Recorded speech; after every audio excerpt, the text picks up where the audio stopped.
Hai, bertemu lagi kita dalam kelas Bahasa Melayu tahun 1. Hari ini kita akan belajar kemahiran membaca. Cikgu rasa semua anak murid cikgu sudah pandai membaca kan? Jom sama-sama ikut cikgu. Membaca dan mengenal pasti kandungan. Jadi kita akan bacakan satu cerita dan kita perlu mengenal pasti kandungan cerita tersebut. Jadi semua anak murid cikgu sila buka buku teks muka surat 61. Tajuk ceritanya, kita harus berwaspada. Jom cikgu nak kamu semua sama-sama baca dengan cikgu. Saya dan adik kembar saya, Aiza, pergi ke taman permainan. Kami hendak bermain buaian. Sebelum kami pergi ke sana, ibu menyuruh kami memakai pakaian yang sesuai. Pakaian yang sesuai dapat mengelakkan kecederaan, kata ibu. Ibu dan ayah turut menemani kami. Keselamatan di taman permainan perlu diutamakan. Sebelum bermain buaian, ayah akan memeriksanya terlebih dahulu. Ada kanak-kanak terjatuh dan cedera semasa bermain buaian. Saya dan Aiza berasa selamat semasa bermain di sini. Kami bermain buaian dengan gembiranya. Jadi berdasarkan cerita, kita harus berwaspada. Kita perlu senaraikan kandungan ceritanya, iaitu keselamatan sebelum bermain. Pertamanya, memakai pakaian yang sesuai. Dia telah dibagi tahu dekat sini, pakaian yang sesuai dapat mengelakkan kecederaan. Seterusnya, ditemani ibu dan ayah.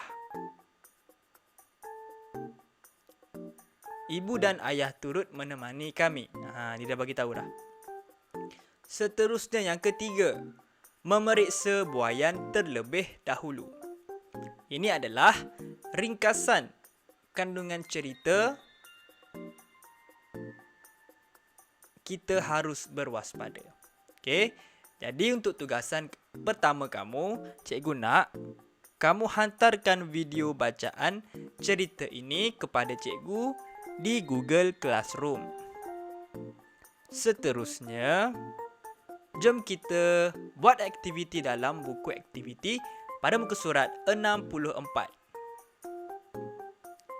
Kamu perlu mengisi kandungan cerita ini. Saya dan Aiza pergi ke kompleks renang. Kami hendak berenang di kolam renang. Aina, Aiza, sebelum masuk ke dalam kolam, kamu mestilah memakai pakaian renang, kata Puan Harlina. Ini pelampung. Gunakan pelampung semasa berenang supaya tidak lemas, kata Encik Razman. Ayah dan ibu mengawasi kami dari tebing kolam.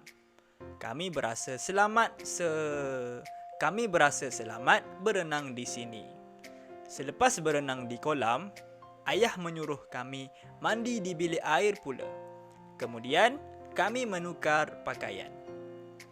Jadi kita perlu senaraikan perkara yang perlu dilakukan sebelum berenang, semasa berenang, selepas berenang. Jom bincang bersama dengan cikgu. Sebelum berenang, apa yang perlu dilakukan adalah memakai pakaian renang. Okey? Jadi, sebelum berenang perlu memakai pakaian renang. Semasa berenang.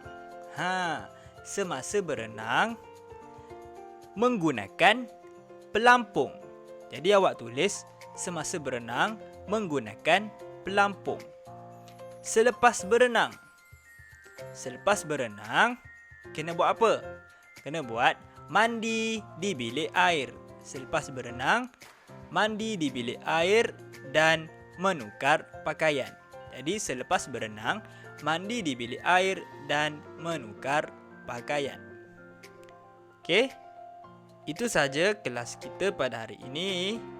Cikgu harap awak dapat membaca dengan baik dan juga mengenal pasti kandungan ceritanya. Sekian, terima kasih.